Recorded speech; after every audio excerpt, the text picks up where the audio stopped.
All right, I am here. It's Friday at 4 o'clock, and it's going to be Miller time soon. But I'm with Mike Morrissey, and who is a guy I just met in the last 3 or 4 days, Mike, Yep, last and is five. heavily involved in safe havens in the New England area. Hmm. And I think bumped into me or became aware of me from stuff going on with the baby box here in Union Township in Claremont County, Ohio. And Mike agreed to do a little interview with me. And Mike, you and I have talked. We kind of worked out a set of areas I'll put up on the screen of what we're going to talk about, but we have not talked about each of the areas. It's a free. And Mike has gotten to learn pretty quickly that I'm an equal opportunity pain in the neck.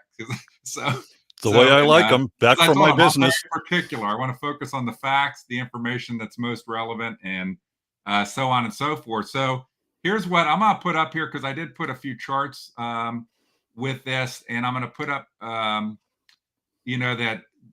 the topics that we're going to cover are talk a little bit about your background, Mike, Hmm. and then we'll get to go from there. How about young people in these baby boxes and people caught in the situation of a pregnancy and a baby, and us wanting to make sure the baby is safe, Yep. uh, both before birth, at birth, and after birth, and the boxes themselves, the prenatal care, anonymity, and what's involved in anonymity around safe havens, records and statistics. And then we're going to talk a little bit about safe haven baby boxes and Monica Kelsey, and then talk about a little bit best practices, use of money. And we might freeform it a little bit from there. But why don't we start out, Mike, with just, why don't you tell us a little bit about your background and how you got involved with safe havens and so forth. Sure. The picture was me pre-ZZ Top Beard and pre-retirement. So just let people know. My background, I was a kind of a precocious child, and at 13 and 14, I started doing music in clubs in Cambridge. I was playing at the very famous Passim's Coffee House, playing bass guitar behind some pretty good people down there in a couple of the other areas, because that was kind of the Bob Dylan went electric era. And Okay. then I graduated up to playing music. My band played one night, Aerosmith played the next Well, what night. about safe havens? I'm Then we being got to 20. particular Then here. I Let's went into get to the radio and safe haven. television. So my background in radio and television led me to the safe haven law. We were doing publicity for pregnancy and infant loss issues because my wife suffered a stillbirth, and that got us into safe haven. And a baby was found in an old cemetery in Dorchester.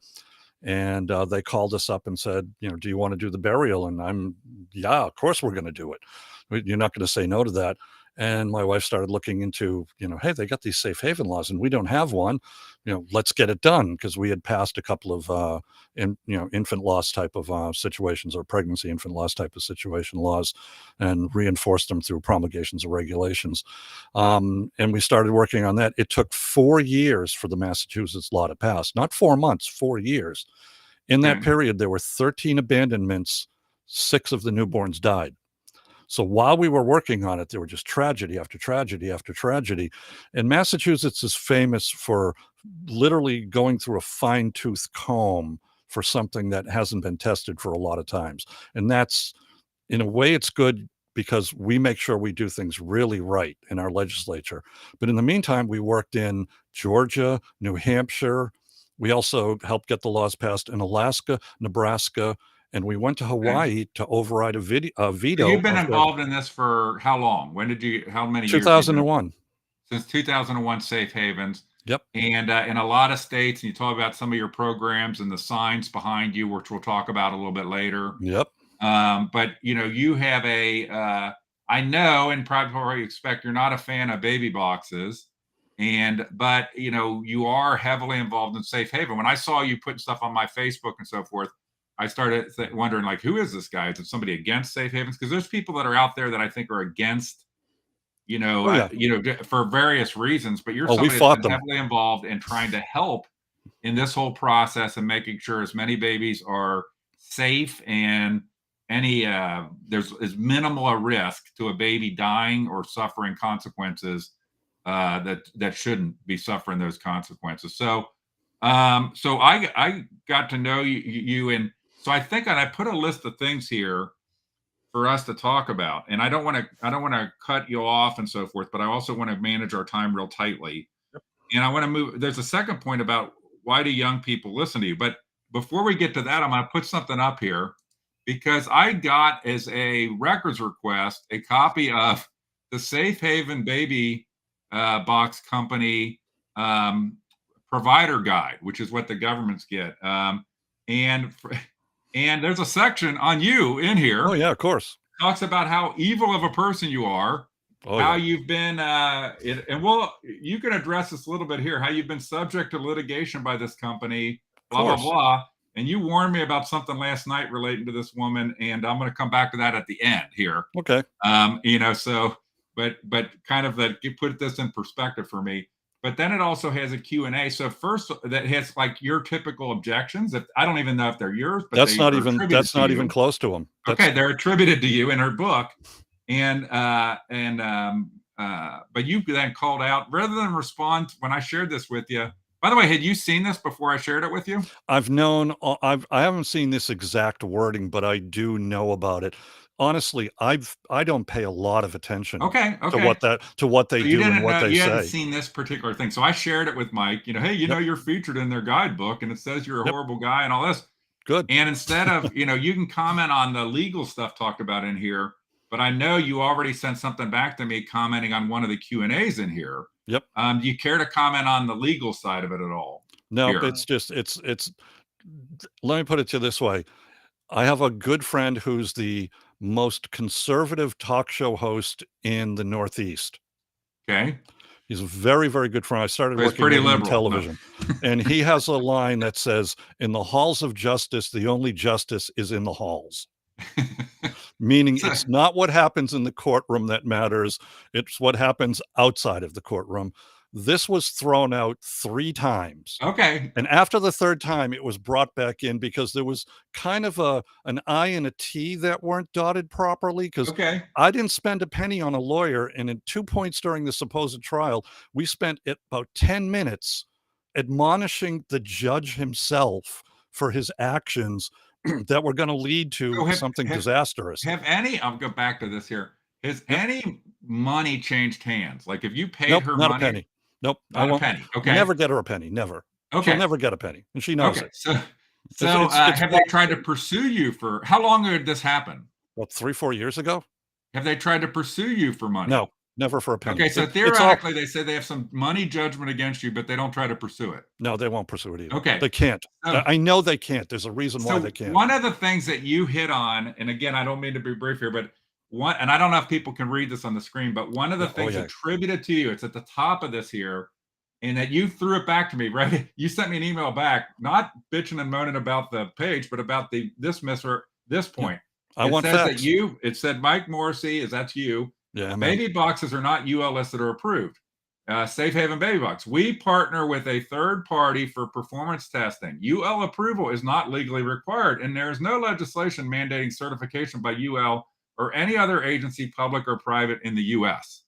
And then you highlighted for me, okay, what does it actually say in their contract? And I actually went and got the contract, not what you sent to me. I went and pulled what's on the screen right now out of the Union Township contract. Okay. It's the same as the other ones I've seen. Okay. Yeah, it is. It's the same as what you sent to me, but it's directly out of the Union Township contract. And I'll read this and I'll let you comment.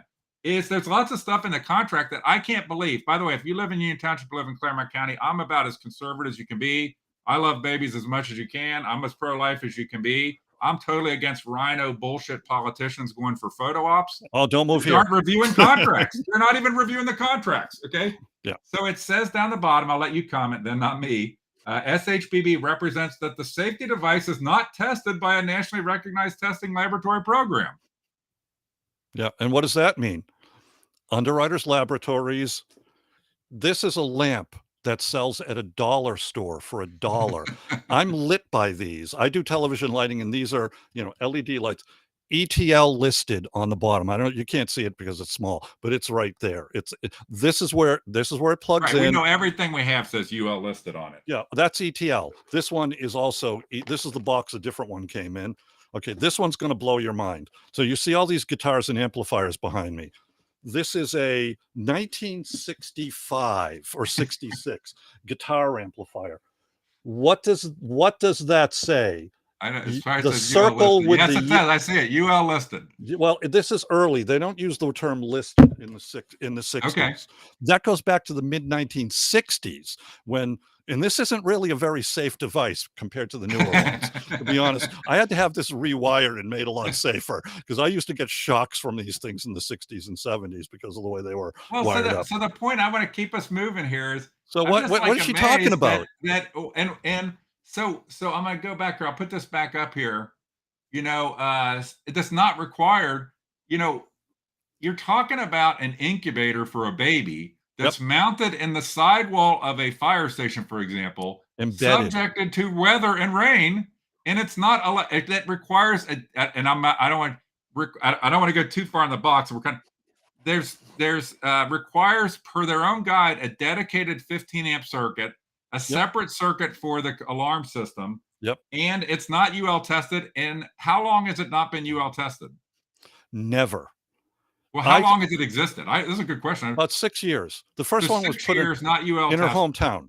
Now, this has been since almost day one that we've been pushing no UL listing testing, no ETL. There's a thing called American Society of Testing Materials that ETL works with. They test everything from binkies to bridge abutments. That's not my line, that's theirs. So that tells you the structural aspects of it. There's a thing called kindling points. There's tensile strength. Let's do this, all Mike. of that. Nothing's been touched. One of our topics is the box. I just kind of went down that rat hole because of the fact of this, that you're featured in their book. Who's ever seen this? Who has ever seen this that a professional company, supposedly, features an individual in their book, and calls them out as an evil person and all this kind of stuff? I want, if Monica Kelsey's listening, I want to be in your book too. Why don't you put me in your book? Because I have crazy ideas, Monica, like you should follow the law. Like you should follow the law here in Ohio and not make excuses for not following the law. I want to put up here and then I want to move on. And we'll come back probably, I'm sure, some of this. And I think Mike and I are both passionate about this stuff, so we could talk for a long time. So that's why I'm trying to. But this is out of the contract too, Mike, and you just didn't throw me back. I know it. I like to highlight this, that, this contract being signed by government officials for a baby incubator mounted in the side of a fire station says in the contract makes no representations or warranties whatsoever as the suitability, durability, fitness, use, merchantability, condition, quality, performance. Provider accepts as is. Hey, this would be a great thing if you went to the hospital. Wouldn't you like your doctor to make you sign this? That the instruments I'm going to use for you are not going to be in it. These I'm totally non-responsible. It's crazy to me. Crazy. Yeah, no. Who is the lawyer for a city or town that looked at that? Brody Conover here. Brody Conover, who, as far as I can tell, did not do any proper review. Another guy named Larry Barbier, and we'll get more to this because, hey, we can't slow up that we want to get a political photo op so people can put it on their resumes is that they're super pro-life, blah, blah, blah, blah, blah. Okay? So here's what I want to do is I'm going to throw up a different chart and change the subject. Okay? They tried to do the same thing in Lowell, Massachusetts.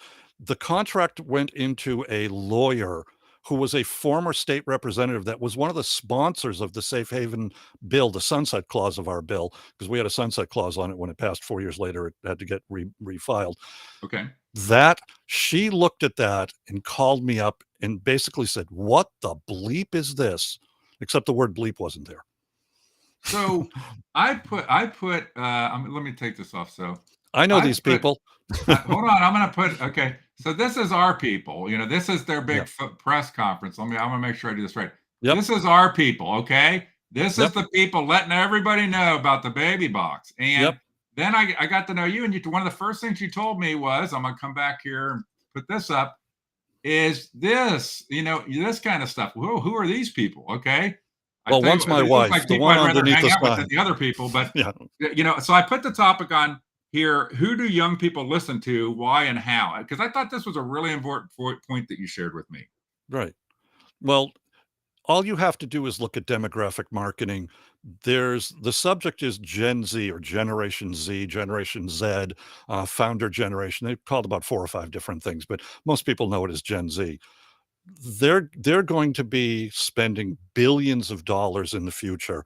So General Motors, Verizon, the biggest companies in the world are demographic marketing and researching what Gen Z is. All you have to do is Google search Gen Z marketing, Gen Z research, Gen Z statistics. You're going to get 100 pages from places like Forbes magazine and all of the top marketers on down. Every single one of them will tell you the same thing. The statistics of Gen Z are they distrust older generations, including their older millennial brothers and sisters, more than any generation previous. And I'm in the 60s hippie generation of, late 60s, early 70s. We were supposed to be the worst of the worst. We've got nothing on them, nothing on them. And that's why I probably love and work with them so much, because we're just a kinship on that level. And your point to me, I think the great point is that the people that are the influencers of people that are having babies that need to get this kind of protection, need to know about this. They aren't old people. They're not fire chiefs. No, they're they not can't. police chiefs. They're not politicians. They're Gen Z and What's the millennial user group? people that these people interact with. So not to put words in your mouth, but it is so your programs always focus on using the young people to reach young people. And you've Right. shared with me tons of interviews on TV, young spokespeople per area that Radio. are engaging those young communities. Right. Who are the stakeholders in safe haven laws? The actual stakeholders is a term I hear in meetings all the time around here and all over the country. Who are the people that are at stake the most? Who are at risk the most? They're all younger people, basically 12 to 34-year-olds. You get some a little bit older, can't get really much younger than 12 or 13. But those are the stakeholders. If something goes wrong, that generation is always going to pay the price. The picture you put up, are they ever going to pay the price should something go wrong? And then look at this picture. If you could put the picture up of Which one, the the politicians one or supposed yours? blessing one. Oh, okay. Hold on. I want to flip around to this. Okay, here we go. So I'll tell you. So here's the blessing. Okay, we know 5 things about safe haven laws. There's 5 things that you never, ever, ever use to promote a safe haven law. They are old faces, old voices, suits, uniforms, and podiums. What do you see in that picture? And and literally the deaths of newborns can be directly linked to those 5 things. The states that do that have the highest number of newborn abandonments. It's New York, California, Florida, Texas, Illinois, now all of the ones you're talking about. They constantly use those 5 things. When you put those 5 things out, what do you think is the very first thing that a Gen Z person looks at or says when they see that group of people? Oh, I want to be like them. No, it's the exact opposite. I want to run away from them. And literally you drive away those young people. The You know two what the on the difference left side. You know what the difference is that I do notice the people you have in this kind of images, Mike, they're not in office. They're not running for office. They're not Never done. catering to a population their own age for getting brownie points on a political resume that they were doing something. These people are more people that are affected by the problem at hand. That's Well, what they do it gets because me they so want to much keep is their that this is friends. all not about a lot of these people. If I flip back to the other picture, it's not about really the babies as much. If it were, they would say, you know what, we shouldn't be at it. We should have a bunch of young people at this event. Before we started out, let's figure out who the young spokespeople are for this. Let's figure out our marketing campaign for this that reaches young people. Yeah, this is not reaching young people. This is reaching old people. Okay. Let me hit you with one question. Now I'm going to do focus group type work with you, okay? Okay. Because I never give lectures. Podcast. I do focus groups. Streams over. Okay, so I do focus groups. So here's and just a simple question and answer. Who do you think is the most important person in safe haven laws? The baby. Nope. What can babies do? Can they make decisions? The pregnant girl. A young woman, even pre-pregnancy. Okay. She is always the most important person, always. And I have a simple line that I say. People ask, well, you don't work with politicians. You don't work with these people. You can't work with those people. You can't work with those people. I have a very simple line. I say, I have only one constituent. It's the next young woman who's going to get into a crisis where the result of that crisis could be a newborn abandonment. That's my Okay. only focus in my, so I have to do everything to get to her, even if it's 5 years before she gets into that crisis, because if you have the knowledge in your brain, you're going to do what's right when the crisis, or as my spokesperson Okay. always says, when you get in that panic. This So is not the right thing. well, so you know what, I was going to say the next topic on our list was the boxes themselves, but Yep. Go ahead. let's come back to that. I want to go out of order here. Okay. I Because don't I mind. think it's a good I never time to thought we talk would. about. I think it's a good time to hit on this prenatal care and having babies in Yep. hospitals, because one of the things when I talked to you that was really important is that one of the key parts of Safe Haven for saving babies is to get young people to feel comfortable getting prenatal care and having their babies in a hospital, not Yep. in their house or in a wherever. Okay, I'm going to stop you again in my focus group. Okay. What do you think the two words saving babies or saves babies or saved babies, how do you think that's perceived by Gen Z when you say that or I say that? How do you think it's perceived by them? Really Um, horribly. I can tell you, okay. I've done focus groups on this with multiple Why? young ones. Why so? It's basically it's our generation and maybe the generation below me, which would be considered Gen Xers. They look at them saying saving babies, and it's literally, as I was told by one young woman, it's akin to you walking up to me and screaming the N-word in my face. It's that demeaning.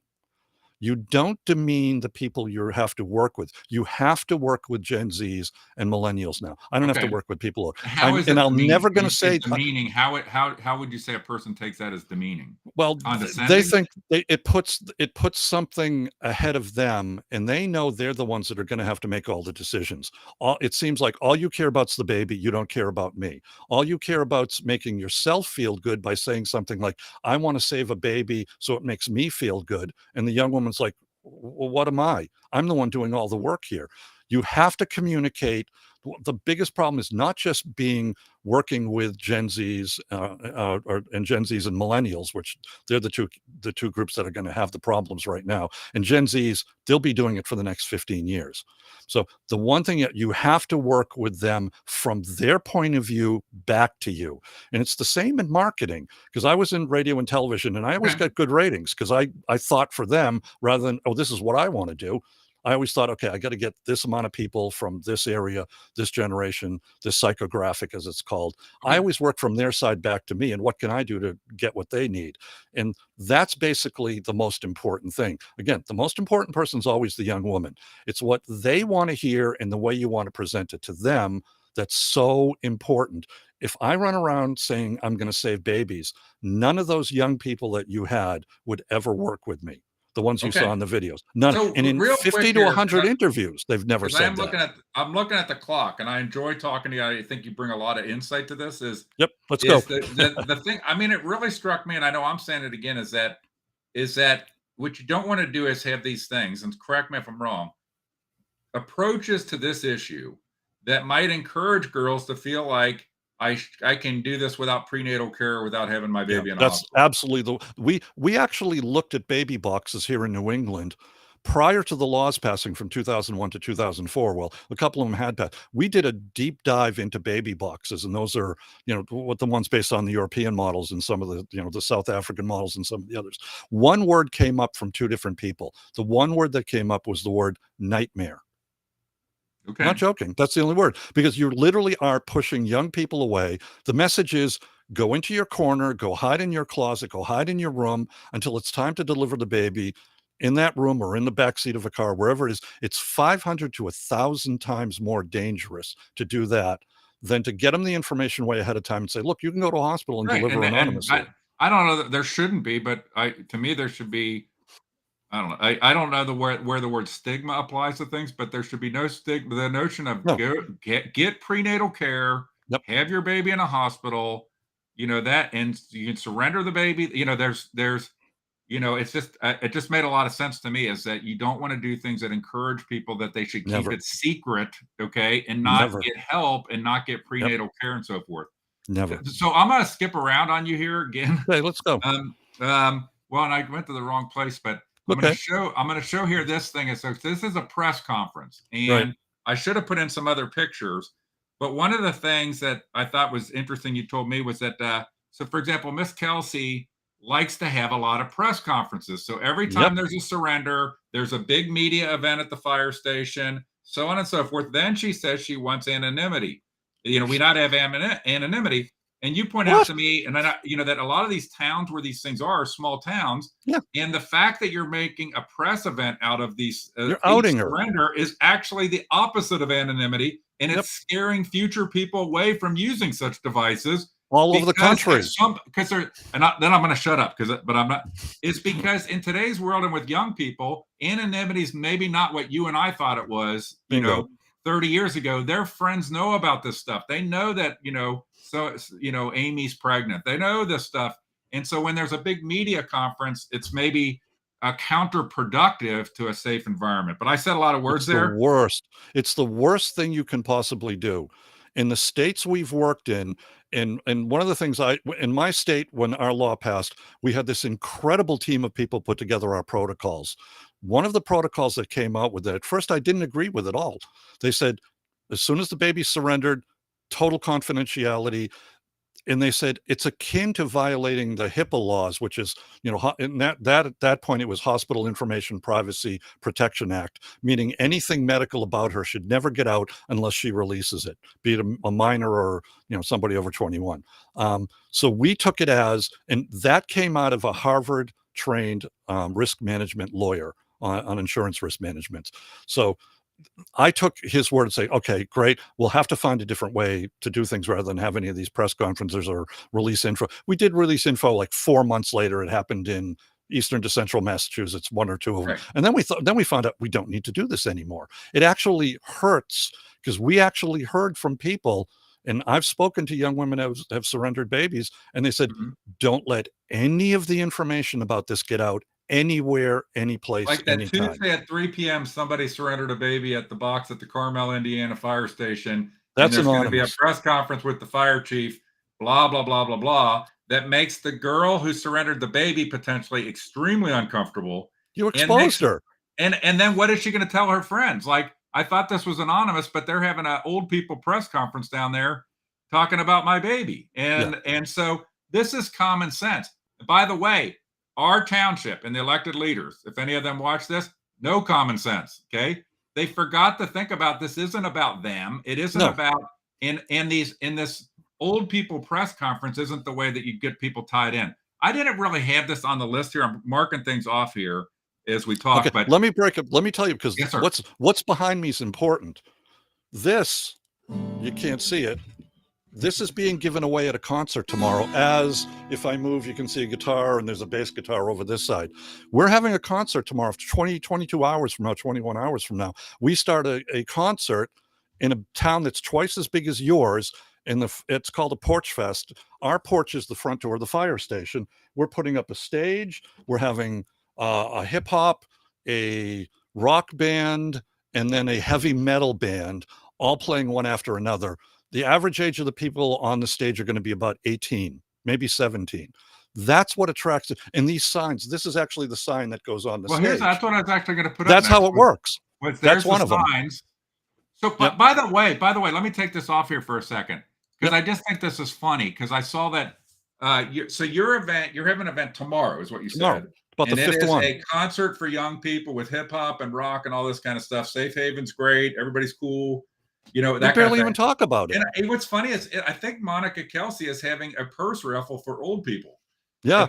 They have an event that's a purse raffle event for So old obviously, people, which who's really the focus? I don't think they're having a hip hop band. I don't think they're having a rock band. No, I they're don't not think having the a hip target hop audience is 18-year-olds, and so that's what I think is so interesting. And then you went to your signs, and that's actually what I was going to put up is. So I think your philosophy is plaster these signs on every public building and telephone pole and Well, every whatever safe you haven, can yeah. in your area. This is a much more effective approach. There are 1,500 of those in Massachusetts. Fire stations, mostly fire stations, some what are called safety buildings, police and fire combinations. The biggest ones are on hospitals. You can walk down the biggest streets in Boston, Washington Street, and several other streets. Worcester has them. They're they are basically, these are going back to the older politicians. These are the same as when they put lawn signs out. And anybody that politics will tell you it's not the first time you see a lawn sign you pay attention to it. It may be the 100%. 25th. So these are their 24/7. This And is something that if our you local notice, they're politicians blazing behind it. understand. This is something they understand. Putting 18 by 24-inch lawn signs everywhere. Yeah. They Well, these are understand only that. on the safe Okay. havens and Is or that how when you, we do events. and I love this. I got to move my glass a little bit so I can read it better. Is, it says, say, baby safe haven, please leave newborn baby at hospital emergency room or a staffed fire EMS police station. If no answer at station, dial 911 or go directly to hospital ER. No questions asked, but information may be given. And thank you. So a simple message. Oh, I just thought it just struck me as, even if you believed in baby boxes, wouldn't you be worried about plastering signs all over the place like this so that Okay. people know, where to go, type of Here's a thing? key. Here's a key to what a scam these baby boxes are. I co-authored the New Hampshire law. In the New Hampshire law, a young woman can pick her phone up, dial what's 911 star SP, whatever gets you to the emergency responder, and say, meet me behind the abandoned Burger King on Main Street, which there's no such thing, obviously. And whoever gets there first gets handed the baby. That's because there's a lot of rural areas up there. This Okay. is now in about 15 states. I was the one and my wife were the one to put that into the New Hampshire law. It's been copied. It's the most popular new amendment. So It's like an a way to quickly get somebody to come pick up a baby it's the from you, no questions fastest, asked. safest way, and we put that in 2003. And my line Okay. to them was, everybody's going to have one of these in a few years. So they just passed this last year in Indiana. Monica Kelsey's never said a word about it. It's the most efficient, safest possible way. And believe it or not, it's more anonymous than anything else. She's told people that a young woman traveled 50 miles to get to a baby box. What can happen in 50 miles? That's over an hour of travel in that area. That's not just the baby, but to the mom. Another thing about those baby Right. boxes, the woman delivers in secrecy because she's told to be secret and not say anybody, not tell anybody, stay away from help, do all of that. Women deliver it alone at home in the backseat of a car. And I know I'm mentioning things that I know have actually happened. And we had a young woman that came to, I won't say the location, but it was a safe haven location. The firemen, the policeman, the hospital person took one look at her. She was white as a sheet and she'd been internally hemorrhaging. They pulled her in, got her to the medical care that she needed right away. If she had put that baby in a baby box, got 100 yards away, she would have Right. passed out and possibly hemorrhaged to death. She might have been in a corner someplace where they didn't find the body for a week. And that group right there would have had a press conference and a party celebrating that they, quote, saved the baby, but the woman was found dead a week later. And that almost happened in Massachusetts. So why do I not want to see the baby box there? Because you're going to have a death in So one time in these things. It's okay, so real guaranteed because it's quick, because virtually we're going, happened. I just want to manage our time here, Yep. I don't care if we go over, so, by the way. and I know you have lots of thoughts on the mechanics of the baby box itself. I'm kind of ticking things off. Yep. The Safe Haven baby box company baby box itself, and and so I want you to think real quick. What are the top? We already mentioned not UL listed, okay, not Yep. but the top things, because I know you have a long list and you can go on for a long time. So, Oh, yeah. what are the top 3 or 4 things about these boxes that you have concern with about the mechanics and structure of the box? Okay. Well, I'll tell you that it's never been disproved that the box is a converted pig feeding trough.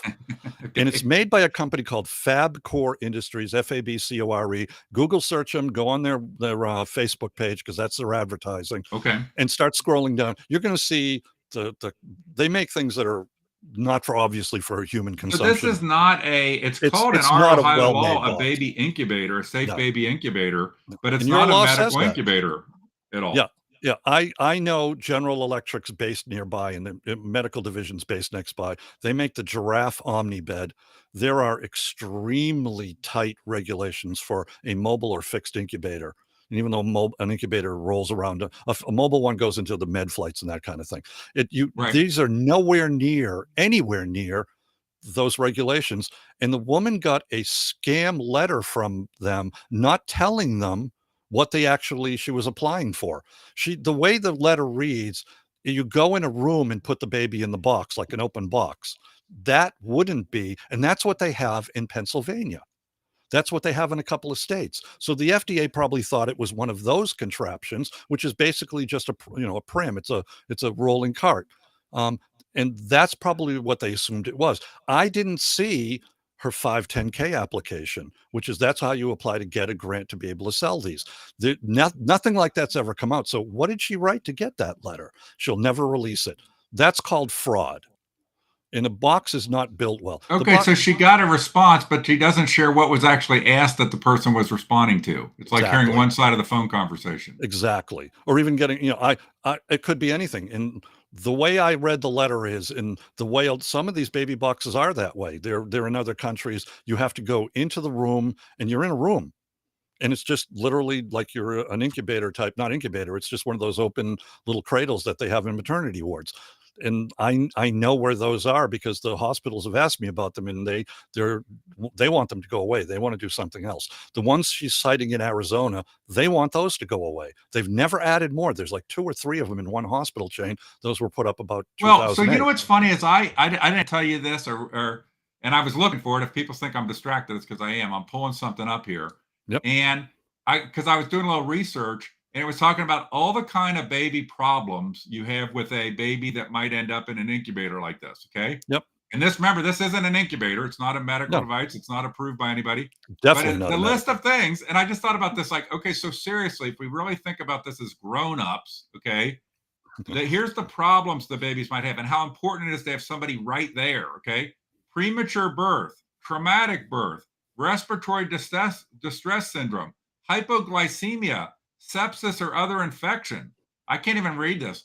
You probably could say this. Maternal coromitis, but there's a list, this long list of these It's are a thing all the called things coning. that when a baby is particularly born without prenatal care, not in a hospital, there it's not like because I started thinking about what happens if somebody has a baby in a car, umbilical cord, and so the point being, in real life, if this really happens, your babies going into these things could have very serious issues that need immediate attention. Yeah. Well, think of it this way. I had information on a baby, I won't say whether it was safe haven or otherwise, in nearby, I won't say the state or the region.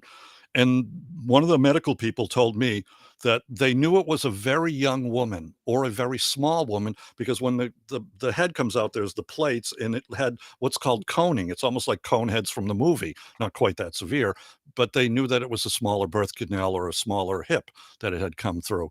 That can be very severe.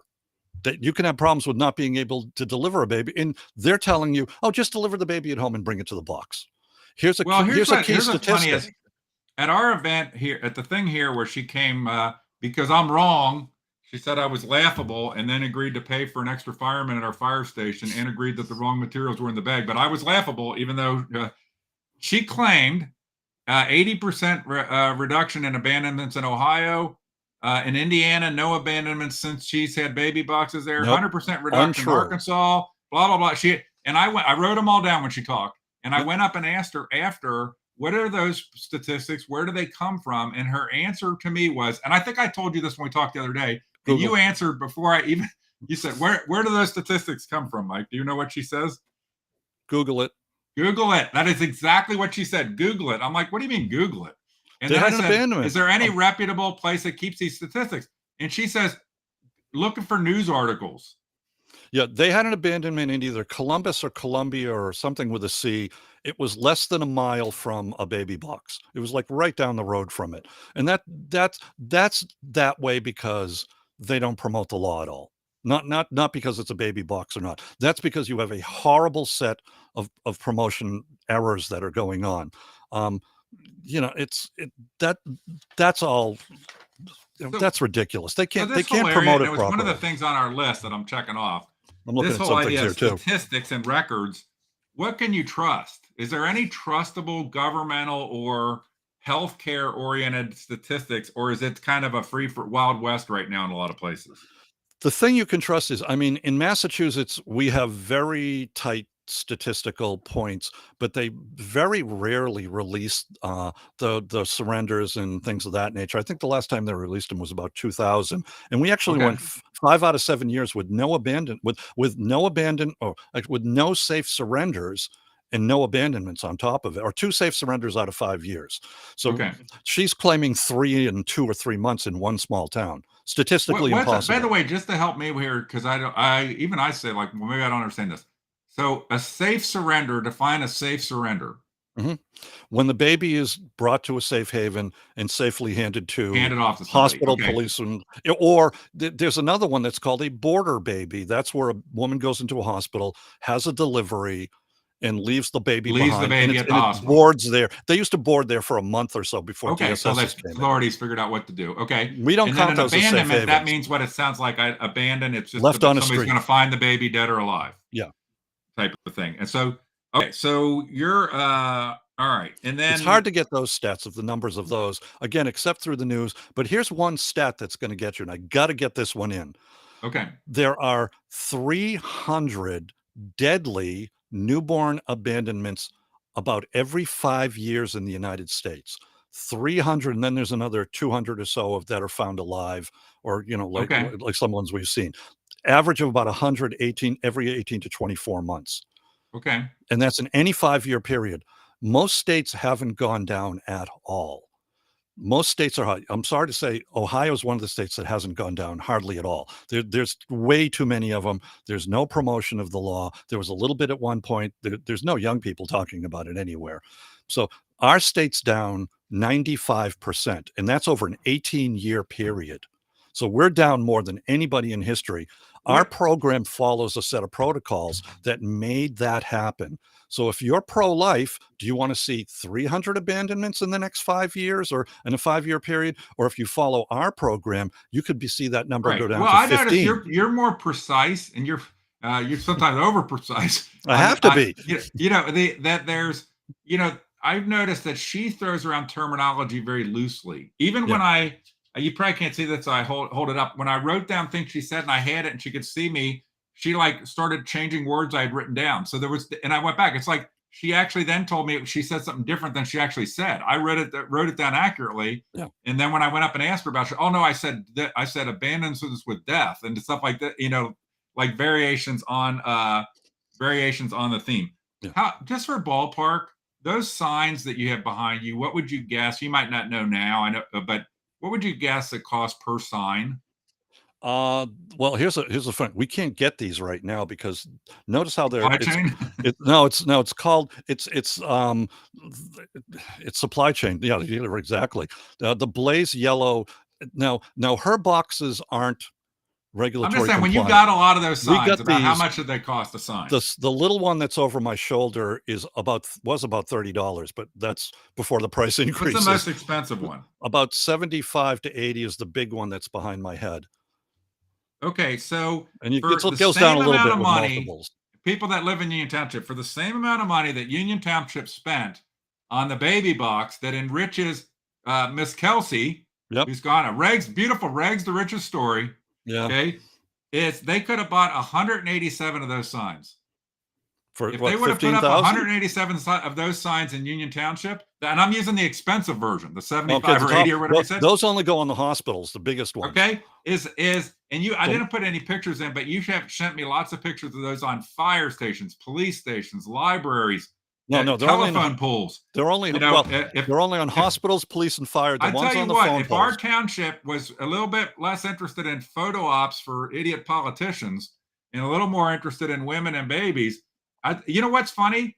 Had the politicians spent the money on 100 and they spent all tax money, no donated money, on 100 of those signs around on all the township buildings, all of our township, they probably could have had a better photo op, right? Because the awareness they would have created, that picture I keep putting up, I don't know, very little media covered this event in real life. You know what I mean? Those are pictures that go on their campaign literature later. Yeah. And so I like to remind people that, so that when you see that picture on a campaign of everybody dressed in red, you'll know this is the bullshit baby box picture Do you that know they why they staged hate for me? their own interest. Do you know why that age group and that group that's in that thing, they absolutely loathe and despise me because the picture you put up of there's 2 young ladies there. One started when she was 15. Here it is.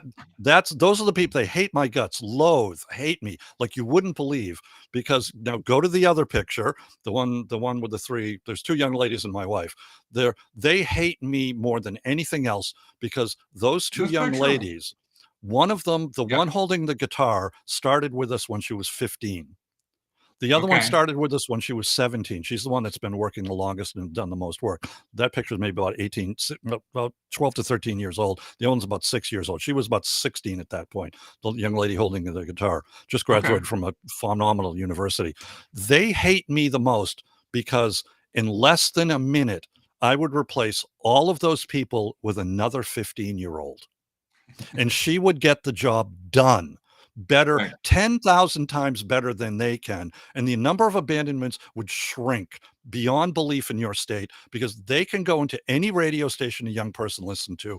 And I tell a joke. My spokespeople have been on every radio station format from sports rock to punk rock. I mean, sports talk to punk rock. Right. Well, you know what's funny is Everything. you shared with me, and I want to keep us rolling here. You shared with me some stuff, and I clicked on the links, and I'm like, "What the hell is this?" And it's like some shock jock or something. And what Yeah. it was Oh, he's nothing radio compared to some. interviews on radio stations, shock jock, rock things with Yep. young girls talking about Safe Haven. And then Yep. once I got past what is this? Like, what has he sent me? Yeah, I realized this is exactly the way you would promote this. Is not press, with our 100-year-old auditor and stuff like this standing up there, and our thin-skinned commissioners. You would promote this with on Where it counts. rap or R&B, what rock stations, at parties, at the music festival downtown. That's where you would be promoting this stuff if you cared about the people, reaching the people that are actually the ones in play in the discussions that we're having. Yeah, they are the ones they are the stakeholders. If something goes wrong, the 100-year-old, 80-year-old, 60-year-olds, they're not going to pay price for it. It's Right. always going to be the young lady. So they're Well, first. You have to attract their attention first. Get their attention. So somebody that's like a Kim Kardashian type, a Becky G, who does the Verizon I commercials, don't even know who Olivia Becky G is. Rodrigo. I have those young ladies. Those are my young ladies. They're just like that. That's what So gets their attention. what I called Look out at in the this meeting is brochure. that their promotional material is that a young girl is supposedly picking up out of the box. I can't read it good here, It's but in the trash. it goes in the tells them to trash. do a fundraiser. Yeah. Tells them to do it's like ways you can help. Do a fundraiser in your neighborhood.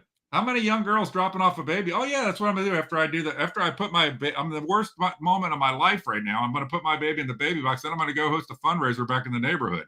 It's Yep. insane. It is literally insane stuff that would be the material you put in the box. Yeah. And and again, just for sake, I don't know if I showed you this, Mike, or if you, but in Ohio, there's a program, and I know you have views. I don't want to get into your views on necessarily too deep on programs, but the state has a program called Help Me Grow. Yep. Per the statute, the people that are doing what she's doing are supposed to provide this flyer as part of their materials, which is effectively, I think, supposed to be a call. Here's a number to call for help. For help with it, with if you need money, place to live, all that kind of stuff. Yeah, of course. And then there is also a form, in there that is a voluntary, where they never put their name on it, medical type of form that is also supposed to be part of the.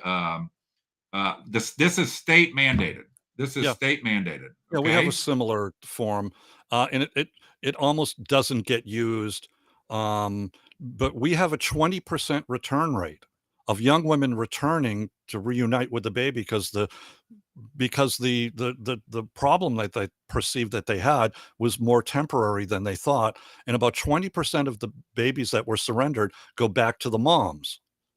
And of Right. course, it's a very long, slow process to bring them back together. And that also includes some of the abandonments that we've had. And I know from that, a friend of mine was a lawyer who represented the baby in the court areas. So I am very intimately knowledgeable about that because he schooled me very, very well about what takes place when you get into a reunification situation, and maybe a little more legally entwined in my state than other states. I'm looking at the comments. Hi, Gary. How are you? We know who you are. Don't Well, I worry. want to put that other. So I know Gary, and I don't know what's mentally wrong with Gary in these comments. Gary's a guy way older than you and me, I think. And who do you think I care about, Gary? Do you think I care about getting the message to you? Yeah. So Gary, you're not the audience, right? I don't think you're pregnant. I don't think your wife's pregnant. I don't think you're a Gen Z. I don't think you're a millennial. And I think it's ridiculous that you're telling people go ahead. what's Go hate me. I don't who's care. out of touch? Who's freaking out of touch in Miami Township? Yeah. By the way, I'm in a state with a 95% reduction. Prior to our law passing, remember I told you it took 4 years to pass? We had 13 abandonments. 6 of them were deadly. When our lieutenant governor, who was a brilliant PhD and very conservative, very good, she went back 15 plus years and found that the average is about 3.1 to 3.2 abandonments, with almost exactly half of the babies perishing. I know in the cemetery that my family plot is 25 feet away, there's a little newborn baby that was found basically about 60 years ago. They're all over the place. We've gone down from 3 per year with half of them deadly to 1 in the last 7 years. 1. Do you want us to keep going back to the 3 per year, Gary, by not doing the messaging we're doing? Because when you say you hate me, I don't care. Very logical. Let's not actually go to media sources where young people are listening. Let's go to, why don't we find let's please Gary. Some old person, I don't know if Pluto has a Lawrence Welk channel. That might be where we want to advertise the safe. It's just inherently common sense that you want to reach people in the age range through the mediums that those age range people are on. And I'm not picking on Gary. This is the standard reaction to what we do. That's working. That's the best program in the country with the best results in the country. When I said the older people hate me, they really hate me. I mean, I've had death threats out of this group and people like that. I laugh them off. I don't care. I mean, they're bozos on a bus for all I care. And they'll make fun of, they'll say, hey, I'm a bozo on a bus, but they won't talk about the other information I have. Well, my number one goal is to get information from 13 to 18-year-olds. I have a 13-year-old spokesperson coming out soon. She is one of the best ever you'll ever see. And that comes after we had a young woman that was with us about 13 years, where she was far better than anybody you've ever seen. Over 100 television and radio appearances. And the funniest one you told me with the shock jock, she handled him like he was dancing like a ballet dancer in the palm of her hand. So here's what I want to do. I'm watching the clock here. I don't want to keep us at an hour. That's why I wanted to keep us at 30 minutes, but I want to keep us at an hour here. Yep. And go to your paper. And we've covered everything except for, and we kind of covered best practices a little bit, because I mentioned the signs, and what if you could put up 187 signs like this? And, how much awareness would you uses of money. Here's your uses of money. Yeah. Okay. Yeah. Her baby box, one of the baby box in your township, cost hundreds of times more than our entire program here for the last 15 years. So you spent on one box in one community more than we've spent for the entire state. I want to get that's resource to the and I wanted to, just because I'm going to enjoy it. I want to play a video. Oh no, Mike, not one of your videos of our. And you probably saw it. I don't even know if you've seen this. I might have. At our meeting here. So she drove 3 hours because I was wrong to stand up and present at the meeting here in Union Township on Tuesday. Yep. And she said, and you'll hear it, that I was right, that Chris was right, Mr. Hicks was right, that the wrong material was in the box, and she had new ones here with her to give to the fire chief and me, to the fire chief. And I asked her for a copy of the materials, and she refused to give them to me. Mm-hmm. I went to the fire chief and asked him for a copy of the materials, and she said he's told me she never gave them to me. And then when I went out, I asked her little entourage person, can I ask again for a copy of it? She comes out of the can, and then she gets all pissy with me. And then she makes a complete false narrative that I was like stalking her at the bathroom. Something is unhinged about this person, to lie. But I'm going to play this video real quick of this incident. The paperwork that is inside the box, I'm going to admit a mistake. The document that's in there is actually an old logo of ours, and Mr. Hicks stated that we are trademarked, and that is correct. And The document that is in that box is actually one of the old logos, so I'm not sure how you got it, but that needs to be replaced, and we have some here, and I will give it to the chief to put it in the box to make sure that it is replaced.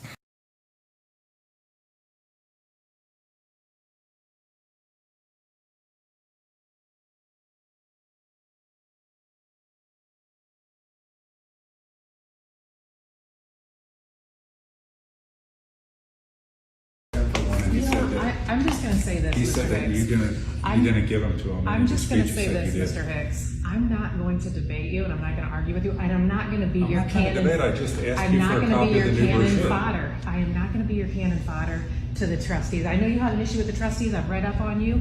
I know your background with what's happening, and I'm not going to play your game. I just asked for a copy of the brochure. And I'm not going to give it to you. You said that you, but you also didn't give. You're harassing my boss. Then the police She are doesn't right want to there. speak to you. Okay, well, Okay. you have a very good So, night, Mr. so I Hicks. just asked for a copy of the brochure, not And for I a said lecture no. about me. No, And I you're said no. refusing to give it. I And am. the fire chief just told me you didn't give it to him either. I'll send it to him. So then he has to reproduce it. You have a very good night, Mr. Hicks. So he. The video that's on TikTok, and I appreciate you following me on TikTok, by the way, because I get money for being on TikTok. Let me get into my pocket for the penny. I had to have that last part in there real quick, is that she said in the meeting, "Thanks for following me on TikTok. I make money off of TikTok." This is supposed to be a professional woman running a charity. Can I ask you a question? Is she as transparent as this guitar? Yeah, And the by the brochure way, that goes in Gary, the box tell is me top what- secret, even Tell from me, the fire tell me chief. tell me what model of guitar, make and model this is. This is a fully transparent guitar. I wonder So- that this is from now on. One of my promises is I will hold up this guitar and say, "This is how transparent we're going to be." It's so asinine. This person, when I bring up that the staffing was wrong and the documents were wrong, if she was halfway intelligent, and she's not, if she would have said, "I appreciate Mr. Hicks bringing this up. We're going to get all over it. We're going to fix the document. We're going to get it staffed properly. Thank you, Mr. Hicks." But instead, she puts out TikTok videos attacking me for asking for a brochure that she's the one who said she had with her. But here's the So thing. you fell into her weeds. She lives in the weeds. First of all, you have to look at the box first. It's literally a converted pig feeding Well, trough. so you- If so you know here's what what I strap say. hinges and all that are, it's all there. I can go through every single piece of it. Here's what I say is people that are competent don't react like she did. People that are on the up and up aren't afraid of inspection. And No. I'm not talking about some deep, dark inspection. I asked her for a copy of the brochure she said she had with her. So it's just ridiculous. Now, hey, I told you for everybody who's still listening, I told Mike that there was a surprise I was going to tell him at the end. Okay. Mike warned me last night that if I had any interaction with this woman, she was going to claim that she was in fear that I was going to hurt her or something. Yep. Okay. That this Yep. is her normal MO. Anybody Yep. that asks a question then starts to get demonized that they're going to hurt her or do something to her. Well, Yep. I did a records request, and I don't think she's too swift on Ohio law. Okay. We know Mhm. she wasn't following the law. She's not following the law on the materials, the pamphlet and the form. We know she's not following the law on now she's saying she'll pay for the person to have it staffed full time. So but here's what happened. I made a request to her for logs that her contract requires that Ohio government agencies that are involved with her submit to her quarterly. Those are public records in Ohio because a governmental entity, she's performing a function to hold those records for a governmental entity. So I asked her about this, and this is what I actually asked her. Legal In team. her Oh, I've heard contract, that. it says at the top, provider must keep a log or record of tests and submit the log or record to Safe Haven Baby Box. Okay. Earliest convenience. Okay. Huh. No, quarterly. Okay. So I asked her about that. I'd like a copy of all the logs that you've received quarterly from government entities in Harassing. Ohio. Okay. And look at her response for the legal team. And then what did she get into? Please don't contact me or my organization as the interaction with you on Tuesday night following me to the bathroom, which is complete bullshit. And by the way, I record this kind of stuff. So if she wants to go, let's go. Okay. Yeah. On who can prove what. Okay. She's trying to drag you in the Cornering weeds. and harassing me are not true. Okay. Has me concerned for my safety. You just told me this. Wow. You told me that if you have any interaction with you, she's going to immediately say Yep. that you're threatening her safety in some way. Yep. This woman, there's something not right with her. Yeah. Come to me anytime. I'm not afraid of anybody. I'm not afraid of, I I'm not, walk, record me anytime. Come to me anytime. I, Ask me about stuff. here's the, I don't have anything. I'm not trying to hide shit. I'm not okay, no, afraid of. here's the MO. She wants to shut down the debate by crying, victim, victim, victim. She will never, ever, ever debate anybody, because if she goes into a debate with somebody, or the one thing that, So come unglued. the one thing on there, this is probably the good wrap up. She's the one thing that I know is that came out of her suit during getting all the information was, that was at a time when all the newspapers were editorializing, what's the better program, New England's or baby boxes? Every single time we won every single one of those editorials, and they were, quote, devastating to her. Her legal team said those editorials were devastating. Hence, we got to get rid of this person. So anytime there's any kind of a debate, any kind of a comparison, she's got to shut it down. I love comparisons. I want to compare my program to everybody else's, because I think what Kerry Healy put together and the staff that put together that, and the Baby Safe Haven team put together was incredible. I'll go toe to toe with anybody, any place, anywhere, anytime. She won't. She'll run and hide and say that you're threatening her. Which person do you want to listen to? And I'll be, again, 100% Right. transparent of everything we're talking. So, This hey, is, so I'm checking my email right now This because is I want to end with something else that I haven't told you, Mike. Is that now I have found out, as far as I can tell, and they've had all day to refute this, that our township put this electrical device that requires a 15 amp dedicated circuit be installed and punches through a wall without, and I haven't told you this, getting any permits. Gee, Okay? what a surprise. So no permits on a electrical appliance that's inserted in a fire station wall that's not UL approved and is exposed to rain and the elements. Oh, guess Okay? what? If you say, here's another kicker. This is the biggest kicker. If you're standing under that box and you look straight up, what do you think is right above you?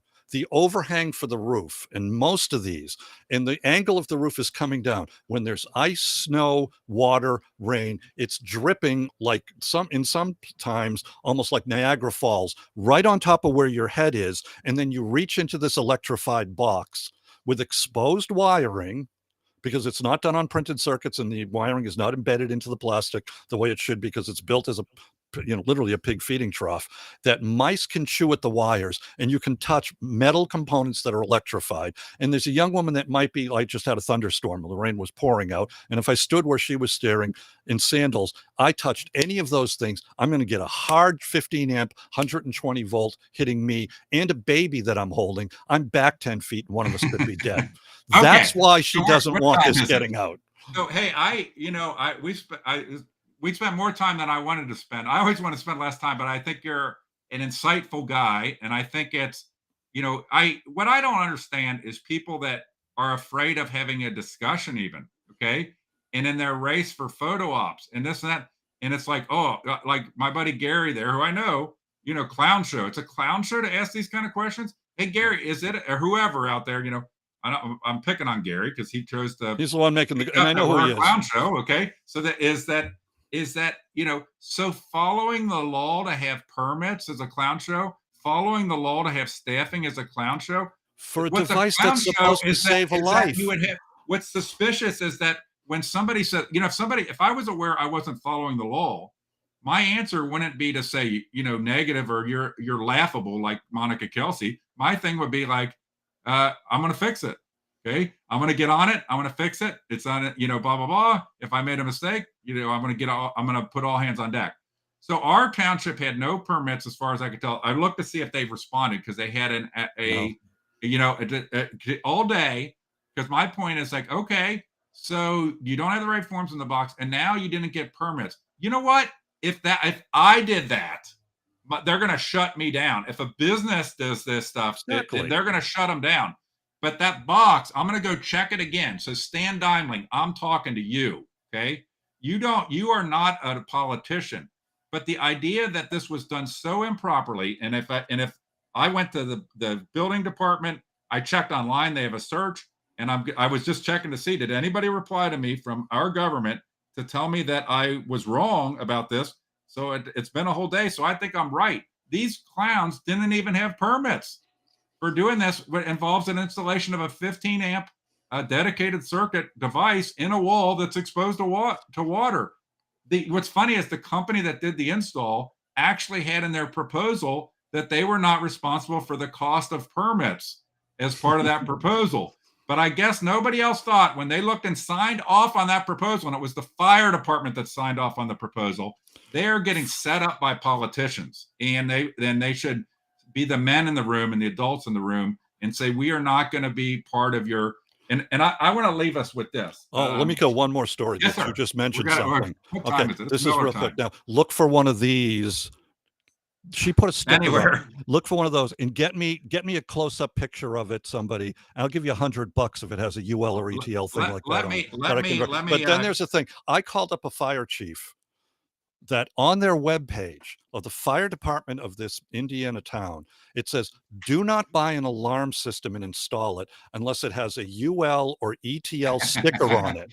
Do not buy an alarm system that does not have one of these on it and install it into your house because it's dangerous. Your house burns down, you're going to have issues with your insurance company. Yeah, and I told him, you have a baby box. Okay, so we got to wrap it up. We got to wrap it up here. And I just want to wrap it up saying this. I want to thank you, but I want to give a little example of something that I heard. It was relating to school safety. Yep. And it was somebody saying that in urban districts, school shootings, and I don't want to get any discussion on school shootings, I'm just making an example, okay, is in urban districts, school shootings almost never happen because the urban districts think it could happen. So they have metal detectors, they have this, they make sure the doors are locked all the time. Where the school shootings happen are in suburban districts where the people and the authorities go through the motions, but they really, in the back of their head, don't believe it could ever happen here. I know the So two. if you keep a baby box in use that you have not even permitted correctly, that is exposed to the rain and the elements, and is a 15 amp dedicated circuit, not UL listed, you know what I think you think? This is not ever really going to be used, so I don't have to worry that much about whether it's safe. And that is a horrific place for me, for any human to be that is in a position of authority, like a government leader or a police or fire chief, that if you did the same shit in your house, they would shut you down immediately. Yeah. What about a person that, and she's the one that said this, that picks up a dead skunk on the road and tries to throw in the baby box in a rainstorm and gets electrocuted? Well, she said that somebody throws an animal in there, and I don't want anybody doing that because I don't want the firemen and the policemen are my friends. Commercial breaks and we talk for an hour. What is your I'm gonna give you just a few seconds, just kind of your closing thoughts. You have to look at the comparison between the best and the worst. If you buy anything, don't you go to Consumer Reports and see about a device and say, in Consumer Reports, if that thing isn't UL or ETL listed, they don't even look at it. If it isn't regulatory compliant with things, these are the people that are saying, "Oh, I've just bought a Lexus because it scored the highest," and then they rock and turn around, they buy a baby box, and the Lexus is going to bring a baby to the hospital just as much as anything else if it's in danger. But then they say, "Oh, this is a person that." And I told you, there was a hoverboard craze for a little while. One of the first sets of them came out with no UL listing on it. There's a house 4 miles behind me that burned to the ground. The richest town in the state, or one of them's right behind me. $2 million+ house burned down because of it. That's going to happen to your fire stations if you keep this crap up. It's all there is to it. So I'll wrap us up. I want to thank you for Mike for being part of this. So not that picture. And taking the time. And it just is so bothersome to me. I always wanted to put up here that more time was spent on the photo op preparation, than reviewing contracts, than asking some of the questions that we're having, than looking for the UL listed label, than getting permits, Now, like I said, I went to the building permit place. I checked online. I contacted the people this morning, and nobody's told me I'm wrong so far on this failure to permit deal. And so, it's just if we as citizens did the same stuff, what would happen to us? What would happen to a small business that did the same stuff? And the government that pulls this shit, and I'm not going to stand for it. I'll be honest. Everybody knows me. I was on it because at first on this photo op mentality, and spending taxpayer money. And I was on it because the 15 grand that they spent taxpayer money, they could have easily raised that money from charities and not had to use taxpayer money. That's what all My the other places program around from here my to do them have state done. But for they were 10 racing, years for that they much were money. racing for a photo op. Yeah. And so, you know, it just has bothered me. And then I'm glad to have encountered you. I'm glad to have dug into this because now I'm all over it. I am all over this. And it You is the did OAC something. review period for the regulations on these boxes. And I'm going to say any agency that doesn't say that these devices need to be UL listed, the Department of Public Health that was shutting down bars and stuff during COVID here, okay, is got to step up. And I think this is a great thing to have happen because I think it's going to draw the attention on these things. They, at least in Ohio, hopefully get the administrative code to be a little more rigorous than it is. I'm not rigorous like over regulation, but simple regulations like Simple. it needs to be UL listed. Yeah, Okay? You need that's to have everywhere. permits. You need to show that you had permits when you put it in the wall. So 22 billion products per year are UL and ETL listed. All right. 22 billion products a year. we'll leave it with your lamp. Except Thank that you, box. Mike. I appreciate it. I appreciate it. Have And a they great didn't call night, me everybody. they didn't call me to get info on the program. So they didn't get two sides. They didn't investigate. So Nope. they worried about, maybe they ran to the Gap to get their red shirts so they could all have red shirts for the photo op. Thank you, Mike. Thank you, everybody. Have a great weekend.